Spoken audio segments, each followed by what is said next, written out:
अर्थात जेलेंस्की पूरी तरह से रूस को दबाने के लिए भारत पर सैंक्शंस के समर्थक हो रहे हैं। पुतिन ने वहां पहुंचकर भारत के प्रधानमंत्री को कॉल किया और बताया कि हमारी मीटिंग कैसे रही। कि चाइना के जो फॉरेन मिनिस्टर वांग वी हैं, वो भारत आ चुके हैं। ट्रंप ने जैसे ही भारत पर सैंक्शन लगाए तेल खरीदने के नाम पर, तुरंत प्रभाव से पुतिन तैयार हो गए ट्रंप से बातचीत करने के लिए। अब चाइना भी तुमसे तेल नहीं खरीद पाएगा। ऐसा करके रूस को हम इकोनॉमिक रूप से बहुत नुकसान पुतिन पहुंचते हैं अपने देश, और पहुंचते ही इनके जैपोर्जिया में जाकर बम गिरा देते हैं। को मैं याद दिला दूं, जब ट्रंप और पुतिन की बातचीत हुई थी तब पुतिन ने यह कहा था कि अब ये वाली जानकारी आप जेलेंस्की से डिस्कस कर लो जो मैं चाहता हूं। 3 घंटे की जो वार्ता हुई थी, उस पुतिन और ट्रंप की वार्ता में ट्रंप को कहकर आए थे कि जेलेंस्की के साथ डिस्कस कर लेना, ये सब बातें मान जाए तो बात कर लेना, मैं आने को तैयार हूं और फिर हम तीनों लोग एक साथ बैठ लेंगे। तो ऐसे में पुतिन का निकल कर जाना, जेलेंस्की का वहां आना और अपने साथ में यूरोप के भरे भर के बड़े लीडर्स को लेकर जाना, बदलते घटनाक्रम को बड़े अच्छे से समझाता है। ठीक इसी तरह से इसी बीच में जेलेंस्की और ट्रंप की मीटिंग के साथ-साथ एक और खबर निकल कर आती है जो भारत के संबंध में है, कि पुतिन ने वहां पहुंचकर भारत के प्रधानमंत्री को कॉल किया और बताया कि हमारी मीटिंग कैसे रही थी। जाने से पहले कॉल कर गए थे, आते ही फिर कॉल किया कि हमारी मीटिंग कैसे रही। इस बारे में हम चर्चा करेंगे। तीसरी जो चीज़ हम आपके साथ चर्चा करेंगे वो जानकारी होगी कि चाइना के जो फॉरेन मिनिस्टर वांग वी हैं, वो भारत आ चुके हैं और वो इस समय भारत के अधिकारियों से मुलाकात करेंगे, समकक्ष लोगों से बातचीत करेंगे। ऐसे में ये सारी घटनाएँ अपने आप में अपना प्रभाव रखती हैं। आइए उन्हें डिस्कस कर लेते हैं। जैसे ही जेलेंस्की के साथ कोई बातचीत होगी, उसका अपडेट जब हमारे पास आएगा तो हम आपको जल्दी से उस सेशन को भी उपलब्ध कराएँगे। तो चलिए आगे बढ़ते हैं। आने वाले समय में ये दृश्य अब से कुछ घंटों के अंदर बड़ा ही रंगीन होने वाला है, क्योंकि यहां पर दुनिया के काफी बड़े-बड़े लोग बैठे होंगे, जहां पर एक तरफ अमेरिकी राष्ट्रपति होंगे, साथ में जेलेंस्की को पकड़ करके लाए यूरोप के बड़े सारे लीडर्स यहां पर आपको बैठे दिखाई देंगे। यह मुलाकात काफी खास है, जिसकी चर्चा इसलिए हो जाती है क्योंकि ट्रंप ने जब पहली बार जेलेंस्की को यहां बुलाया था, तो बढ़िया कैमरे के सामने डांट पिलाई थी। सेकंड टाइम जब जेलेंस्की से मिले थे, तब पोप फ्रांसिस के मरने पर मिले थे, वेटिकन सिटी के अंदर, जहां पर आधा यूक्रेन इनसे ले लिया था। आधे यूक्रेन के मतलब आधे यूक्रेन के मिनरल्स को इन्होंने अपने पास राइटफुली ले लिया था। अब तीसरी बार मुलाकात हो रही है, वो भी इनके कहने पर। तो ऐसे में अब देखना होगा कि जेलेंस्की क्या खोकर जाएंगे। ये सब इसलिए हो रहा है क्योंकि पुतिन ने पहुंचकर जो ट्रंप को कहा, ट्रंप बस उन्हीं के कहे हुए काम को कर रहे हैं। पुतिन फिर से एक बड़े लीडर बनकर दुनिया के सामने दिखाई पड़ रहे हैं। विस्तार से बढ़ते हुए इन सारी चर्चाओं को आगे हम बढ़ेंगे, क्योंकि डोनाल्ड ट्रंप ने इस दिन को बड़ा दिन कंसीडर कहा है। साथ में यह भी कहा है कि देखो, ओबामा के समय पर तो जेलेंस्की ने अपना क्रीमिया खो दिया था यूक्रेन ने, और नाटो में भी नहीं गया था, लेकिन इस बार हम आपके लिए कुछ अच्छा प्लान कर रहे हैं। तो अच्छा प्लान जो मैं आपको पहले भी बता चुका हूं कि इन्हें सिक्योरिटी गारंटी दी जाएगी। कहा जाएगा कि तुम्हें अगर हिस्सा तुम्हें यूक्रेन के अपने पास से अगर एक हिस्सा तुम रूस को देने को तैयार हो जाते हो, तो फ्यूचर में तुम्हारे ऊपर कोई मार कुटाई नहीं मचाएगा। ये तुम्हें हम गारंटी देते हैं। संभवतः यही इनको बिठाकर समझाया जाएगा। जो भी है सामने आ जाएगा, आपके साथ में जिक्र निकल कर आएगा। आपको याद होना चाहिए, इधर पुतिन से ट्रंप की मुलाकात हो रही थी, इधर जेलेंस्की यूरोप के बड़े-बड़े नेताओं से मिलने में बिजी थे। उन्हीं बड़े नेताओं में से कुछ प्रमुख नेताओं को लेकर के ये इस समय अमेरिका की यात्रा पर निकले हुए हैं।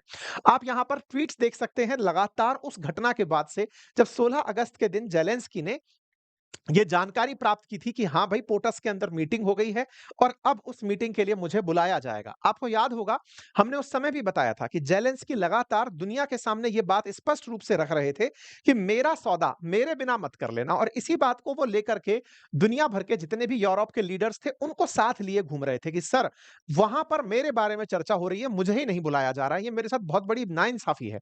इसी को ध्यान में रखते हुए जेलेंस्की यूरोप के लीडर से मिलने के लिए जर्मनी आए थे। वहां पर फिर उन्होंने सबके साथ में ऑनलाइन मीटिंग की थी। बड़े-बड़े नेताओं को बुलाया गया था। इमानुएल मैक्रोन हो या फिर ब्रिटेन के प्रधानमंत्री हो, यूरोप के जितने बड़े नेता हैं, उन सबके साथ संवाद किया था कि सर, मेरे बारे में डिसीजन हो रहा है और अमेरिका मुझे ही नहीं बुला रहा है। कम से कम ये तो कहो कि मुझे बुलाए। और अगर वाकई में फैसला लेना है, तो पुतिन बैठे, जेलेंस्की बैठे और ट्रंप बैठे, तब जाकर कोई फैसला लिया जाए। इस बात को ये जिद करने में कामयाब रहे और इसी कामयाबी के चलते ट्रंप ने इन्हें बुला लिया है। 16 अगस्त को इन्होंने ये पूरा माहौल काटा था। 18 अगस्त को आज जेलेंस्की वहां जा रहे हैं, मतलब पहुंच चुके हैं, और वहां पर अपनी बातें रखेंगे। इस बीच में जेलेंस्की ने दुनिया भर के नेताओं से बातचीत की, जिसमें से उन बाल्टिक और नॉर्डिक कंट्रीज से जिन्हें रूस का सीधा डर है, उनसे भी बातचीत की। मैं आपको याद दिला दूं, यहां पर रूस से पश्चिम की तरफ जब आप चलते हैं, तो यहां पर बाल्टिक सी है, और ये जो कंट्रीज हैं, ये नॉर्डिक कंट्रीज कहलाते हैं, है ना। फिनलैंड, स्वीडन, ये डेनमार्क, ये जो कंट्रीज हैं, ये नॉर्डिक कंट्रीज कहलाते हैं, और ये जो बाल्टिक सागर के पास एस्टोनिया, लातविया, लिथुआनिया जो देश हैं, ये बाल्टिक कंट्री कहलाते हैं। कहा जाता है कि रूस का जो सबसे बड़ा एस्पिरेशन है, वो असल में बाल्टिक सी में अपनी रीच बना के रखना है। बाल्टिक सी से यूरोप में एंट्री बहुत आसान होती है। बाल्टिक सी के पास में इस छोटे से क्षेत्र में ही रूस का जो बॉर्डर है, वो पानी से टच होता है। ऐसे में रूस का प्रयास है, मतलब भविष्य में यह आशंका जताई जाती है कि अगर रूस ने यूक्रेन पर कब्जा नहीं किया होता, तो वो इन 3 देशों पर कब्जा करता और इन 3 देशों पर कब्जा करके सीधा समुद्र में अपनी एंट्री पा जाता। बिल्कुल वैसे ही जैसे ब्लैक सी में उसने क्रीमिया पर कब्जा इसलिए किया ताकि उसे कर्च स्ट्रेट के पास वाले इस छोटे से सी ऑफ अजोव में बेटर एंट्री मिल सके। इसी तरह से इस वाले समुद्र में पहुंचने के लिए बाल्टिक सी को बहुत ज्यादा चैलेंज फील होता है। इसीलिए बाल्टिक सी के अंदर रहने वाले ये 3 देश हों या फिर ये नॉर्डिक कंट्रीज हों, स्कैंडिनेवियन कंट्रीज हों, ये सारे देश यूक्रेन के साथ हैं कि बेटा तुम बहुत सही संघर्ष कर रहे हो, क्योंकि तुम ये दुनिया को बताने में कामयाब हो गए हो कि रूस ने फिलहाल जो हमारे साथ किया है, वो आने वाले समय में इन सब देशों के साथ भी कर सकता है। इसलिए हम तुम्हारे साथ हैं, बढ़िया से जाओ और हमारे लिए सिक्योरिटी गारंटी लेकर आओ। असल में ये सब की सब देश अमेरिका से सिक्योरिटी गारंटी चाहते हैं। आपको याद होगा, मैंने आपको पहले भी बताया था कि असल मायने में जो यूक्रेन को दिया जाने वाला ऑप्शन है वो क्या है कि देखो, तुम्हारे जिस हिस्से पर रूस ने कब्जा कर लिया, उसे रूस को दे दो, और अगर पूरा क्षेत्र नहीं दे सकते तो उस क्षेत्र के जो मिनरल्स हैं उन्हें कुछ सालों के लिए रूस को यूज करने दो। नंबर 1। नंबर दूसरा, आगे से तुम्हारे ऊपर हमला ना हो, क्योंकि 2014 में तुम्हारा क्रीमिया गया, उसके बाद में फिर ये खारसान वाला रीजन चला गया।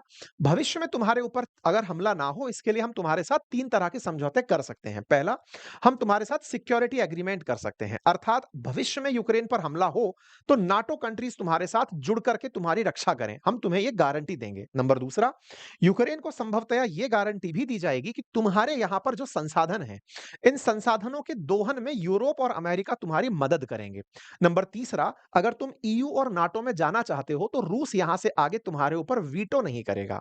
नंबर चौथा, तुम्हारे पास लॉन्ग रेंज मिसाइल्स नहीं है। वंस अपॉन ए टाइम तुम्हारे पास न्यूक्लियर वेपन हुआ करते थे, लेकिन तुमने दुनिया के सामने बढ़िया बनने के लिए उन्हें खत्म कर दिया था। भविष्य में तुम अगर अपना डिफेंस बढ़ाना चाहोगे, लॉन्ग रेंज मिसाइल बनाना चाहोगे, तो रूस तुम्हें वीटो नहीं कर पाएगा। तो एक तरीके से तुम्हें भविष्य में सक्षम बनाने के लिए फिलहाल हम इस युद्ध को रुकवाना चाहते हैं, और रूस ने जितना कब्जा कर लिया है उसे देकर हम उसे भी मनाना चाहते हैं, क्योंकि रूस का सबसे बड़ा ईगो पॉइंट यही था कि यूक्रेन के अंदर नाटो ना हो। लेकिन अगर हम ऐसा समझौता करने में कामयाब हो जाएं कि हम तुम्हारे साथ सिक्योरिटी गारंटी साझा कर लें, तो ये तुम्हारे लिए भी विन विन सिचुएशन होगी। एक तरीके से रूस को हराने जैसी बात होगी, लेकिन उसको शांत कराने के लिए तुम्हारा कुछ हिस्सा हमें उसे देना होगा। इस तरह का मास्टर प्लान पहले से बन चुका है, बस इसी प्लान का डिस्कशन होना है। ऐसे में जेलेंस्की के साथ में सिक्योरिटी गारंटी वाली जो आप न्यूज़ है, ये जेलेंस्की के हर ट्वीट में आप देख सकते हैं। Security guarantee, security guarantee, security guarantee, हर जगह सिक्योरिटी गारंटी। जहां-जहां देख रहे हो मुझे सिक्योरिटी गारंटी, मतलब अब इनसे भी यही बार-बार बुलवाया जा रहा है ताकि लगे कि तुमने चाहा था वो तुम्हें दे दिया। तुमने चाहा था कि तुम्हें सिक्योरिटी गारंटी मिले, तो हमने तुम्हें सिक्योरिटी गारंटी ऑफर कर दी है। तुम्हारी सुरक्षा हमने तुम्हें ऑफर कर दी है। ये सब देशों से बातचीत करके एक ही बात बोले कि देखो, मैं अमेरिका जा रहा हूं, सिक्योरिटी गारंटी लेने जा रहा हूं, ताकि ये विजेता की फीलिंग ले सकें। साथ ही साथ अगर रूस ऐसा करने को तैयार ना हो, तो उसके ऊपर फिर से एक कदम और सैंक्शंस के लाद दिए जाएं। ऐसा क्या है? आपको मालूम होगा कि अभी जो रूस तैयार हुआ, पुतिन तैयार हुए ट्रंप से बात करने के लिए, उसके पीछे माना यह जा रहा है कि ट्रंप ने जैसे ही भारत पर सैंक्शन लगाए तेल खरीदने के नाम पर, तुरंत प्रभाव से पुतिन तैयार हो गए ट्रंप से बातचीत करने के लिए। इसमें जेलेंस्की का कहना है कि यही नहीं रुक जाना चाहिए, अगर पुतिन नहीं मानते हैं तो फिर और सैंक्शंस बढ़ाए जाने चाहिए। अर्थात जेलेंस्की पूरी तरह से रूस को दबाने के लिए भारत पर सैंक्शंस के समर्थक हो रखे हैं कि हाँ भाई, बस इस पर सैंक्शन लगा दो, ये कह करके कि वो रूस से तेल ना खरीदे, वो रूस से तेल ना खरीदे, इस बात के आधार पर हम सारा खेल खेल जाएंगे। तो एक तरह से जेलेंस्की ने ये पूरा रूट मैप तैयार कर लिया है कि हम चाहते हैं कि हाँ भाई, अगर रूस तैयार नहीं होता तो उसे धमका देना। इन्होंने अभी एक तुरुप का इक्का बचा के रखा है। भारत के ऊपर तो ये सैंक्शन लगाने का खेल खेल ही रहे हैं, ये आगे अभी चाइना को बचा के चल रहे हैं। जैसे ही चाइना पर इस बात के लिए प्रतिबंध लगाया जाएगा कि हाँ भाई, रूस वालों, तुम्हारा तेल अब अब चाइना भी नहीं खरीद पाएगा। तो अमेरिका उसे बचा के चल रहा है कि मैं लास्ट में इसे कार्ट में यूज करूंगा कि लो भाई, अब चाइना भी तुमसे तेल नहीं खरीद पाएगा। ऐसा करके रूस को हम इकोनॉमिक रूप से बहुत नुकसान पहुंचा देंगे और परिणाम स्वरूप रूस तैयार हो जाएगा समझौता करने के लिए। तो जेलेंस्की इस पूरे मास्टर प्लान को सबको बताता हुआ फिर रहा है। साथ में ये भी कह रहे हैं कि साहब यूक्रेन वांट विड्रॉ फ्रॉम डोनास्क। इनकी ये जो जिद है ना, बस इसी की वजह से लग रहा है कि समझौता नहीं होगा। ये अपनी जिद में डोनास्क क्षेत्र से पीछे नहीं हटना चाहते, चाहते हैं कि यूरोप के सारे देश इनके साथ खड़े हों, साथ में युद्ध भी रुक जाए। ऐसे में क्या वाकई में पुतिन इनकी इतनी सारी डिमांड मानने की स्थिति में है? आइए अब उसका विश्लेषण भी कर लेते हैं।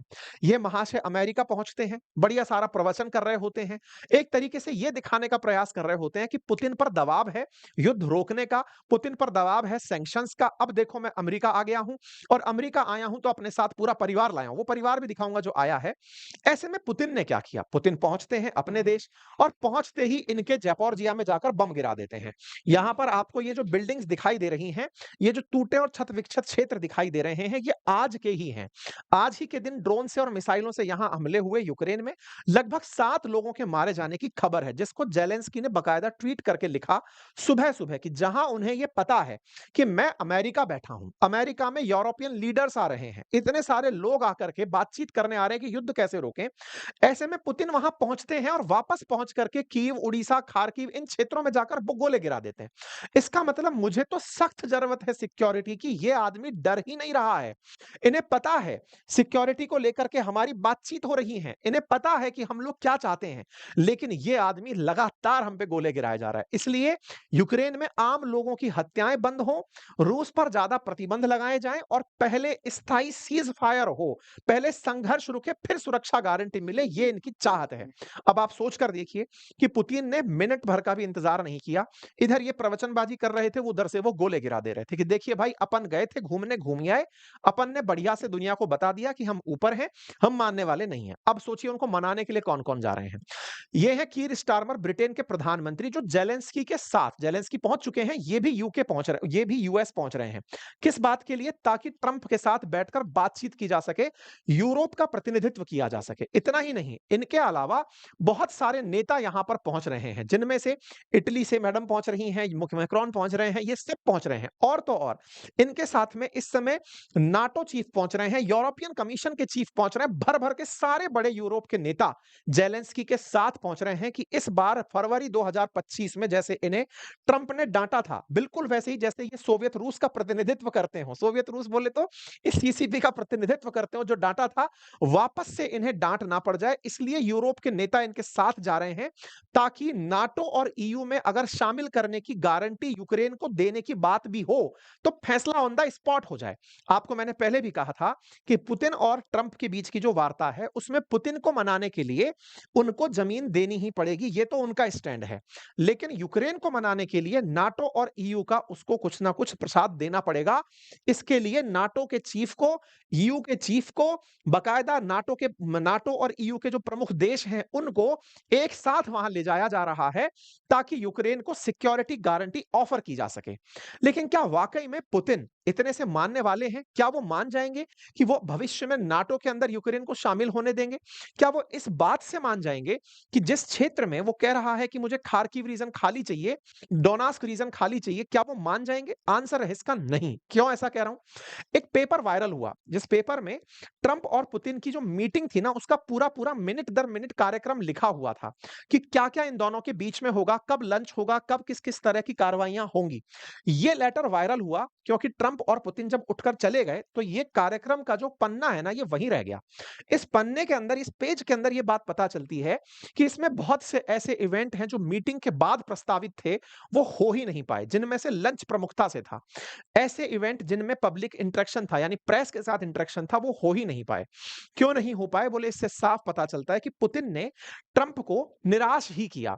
ट्रंप ने जो तैयारियां की थी कि पुतिन को मैं मना लूंगा, पुतिन अपनी बात पर अडिग रहे, वो कुछ भी ऐसा उन्हें नहीं दे पाए या ट्रंप को ऐसा कुछ भी हासिल नहीं हुआ जिसके बाद पुतिन ने जो कार्यक्रम रखे थे, ट्रंप ने जो कार्यक्रम रखे थे वो एग्जीक्यूट हो पाते। इस पेज के लीक होने से ये पता चलता है कि इस वार्ता में पुतिन केवल आनंद लेने आए थे ट्रंप का। जैसे पहले उनका कॉल ना उठाकर या फिर कॉल पर उनको बतियाकर निकल जाते थे, अभी भी वो उसी अंदाज में थे। परिणाम ये है कि अब यूक्रेन के साथ जो होने वाली वार्ता है, जो भारत के समय अनुसार थोड़ी ही देर में शुरू शुरू हो जाएगी, जिस शुरू होने वाली वार्ता में ये लोग गए हुए हैं, इस वार्ता में जेलेंस्की यहाँ पहुंचे हुए हैं, इनके साथ में बातचीत होनी है। मैं अगर टाइम के हिसाब से बातचीत बताऊं तो ये थोड़ी ही देर में बातचीत शुरू होने वाली है। जब आप इस सेशन को देख रहे होंगे उस समय वहां वार्ता चल रही होगी, इसलिए कल हम आपके साथ दोबारा एक सेशन और लेकर आएंगे। इस बीच में इनके जो विदेश मंत्री हैं मार्को रूबियो, इनसे सवाल पूछा गया कि सर, इस बार भी क्या आप उसे ट्रोल करने के लिए बुला रहे हैं क्या? तो बोले नहीं भाई, ऐसा नहीं है, इस बार बड़े-बड़े लीडर्स आ रहे हैं, हम स्थायी समाधान चाहते हैं, लेकिन ये युद्ध हमारा नहीं है। उधर पुतिन क्या कर रहे हैं? पुतिन उन लोगों से बातचीत कर रहे हैं जहां पर उन्होंने कब्जा कर रखा है, उनके गवर्नर से, उनके जो बनाए हुए नेता हैं, उनसे बातचीत करने में बिजी हैं। पुतिन इसी बीच में उन सभी देशों से बातचीत कर रहे हैं जिन देशों को वो पहले बताकर बात करने गए थे, जिसमें लुकाशेंको हो या कजाकिस्तान के मुखिया हों या फिर उज्बेकिस्तान के हों, ताजिकिस्तान के हों, इन सभी से इस समय पुतिन बातचीत कर रहे हैं और इन्हीं बातचीत में प्रधानमंत्री नरेंद्र मोदी से भी इन्होंने बातचीत की। और इन्होंने बताया कि जब मैं गया तो ये सारी बातें हुई, जिस पर प्रधानमंत्री मोदी के द्वारा अपने दोस्त को धन्यवाद देते हुए कहा गया कि आपसे बातचीत हुई और आपसे जो बातचीत पता चली वो भविष्य के अंदर समाधान की तरफ जाती हुई दिखती है। तो कुल मिलाकर पुतिन ने जो अपना ऑफर वहां रखा होगा कि भाई देखो, ट्रंप से हमने ये रख दिया है, इन शर्तों पर हम मानने को तैयार हैं, अगर ये नहीं मानते तो फिर तुम तुम्हारा युद्ध लड़ो, हम अपना। भारत ऑलरेडी तैयारी करके बैठा है कि अगर इन दोनों के बीच बात नहीं बनती तो संभव है कि हमारे ऊपर और प्रतिबंध लगाए जाएंगे, जिससे हमारे यहाँ तेल महंगा होगा और तेल महंगा होने से महंगाई बढ़ेगी। और उस महंगाई को कंट्रोल करने के लिए भारत ने ऑलरेडी जीएसटी का खेल खेल दिया है। उधर से वहां सैंक्शंस हम तक चल के अगर आते हैं तो भारत के प्रधानमंत्री ने जो लाल किले से जीएसटी रिफॉर्म की बात की, असल में वो अचानक आया बयान इसलिए है ताकि महंगाई हमें नुकसान ना पहुंचाए। 28% स्लैब को 18 पर और 12% स्लैब को 5% पर लाने का जो प्रयास है, वो असल में इसी कहानी का नतीजा है कि हम पर महंगाई की मार ना पड़े। हमारे यहाँ का सामान अगर जीएसटी कम करने से सस्ता होकर उस महंगाई को मैनेज कर जाता है तो भारत इस लफड़े को हैंडल कर जाएगा। हम अपने लेवल पर तैयारियां कर चुके हैं। ऐसे में देखना होगा कि आगे ऊंट किस करवट बैठता है। मीटिंग्स के नतीजे आपके सामने जैसे ही आएंगे बताएंगे। टाइम टेबल के अनुसार 1 बजे के आसपास इनकी बातचीत होगी। वाशिंगटन डीसी नई दिल्ली से 9.5 घंटे पीछे है। संभवतः जब आप ये सेशन देखेंगे उस समय 10 बज रहा होगा, तो आप उसी हिसाब से अपना टाइम टेबल लगाते चलिएगा कि वहां पर इस समय क्या बातचीत चल रही होगी। 1 डेढ़ बजे के आसपास का समय वहां पर हो रहा होगा, तो वहां पर 1 बजे जेलेंस्की पहुंचेंगे। जैसे-जैसे समय बीतता जाएगा हम आपके पास में सुबह खबरें लेकर के आ जाएंगे। ठीक है साहब, उम्मीद है आपको ये जानकारी पसंद आई हो। इसी बीच में वांग वी की जो भारत यात्रा हुई है उस पर भी अपडेट आपको लाकर देंगे, क्योंकि अभी वो पहुंचे ही हैं, बातचीत शुरू हुई है। जैसी जानकारी आती है आप तक उन्हें पहुंचाते हैं। फिलहाल के लिए इतना ही। जानकारी पसंद हो तो साथियों से साझा करें। चैनल पर नए हैं तो चैनल को सब्सक्राइब कर लें। और हाँ, हमारा फेसबुक एक पेज जो है वो पाकिस्तान प्रेमियों की भेंट चढ़ गया है, क्योंकि हमने पहलगाम से जो इजराइल का हमला कंपेयर किया था, उसके चलते अगर आप चाहें तो हमारे इस पेज पर विजिट करके इसे रिव्यू कर सकते हैं। यहाँ पर अंकित अवस्थी सर के नाम से पेज है जिस पर रिव्यू करके आप इस पेज को वापस ला सकते हैं, क्योंकि कुछ कलाकारों ने इसे बढ़िया से रिपोर्ट कर दिया है। Thank you so much. अपना ख्याल रखें।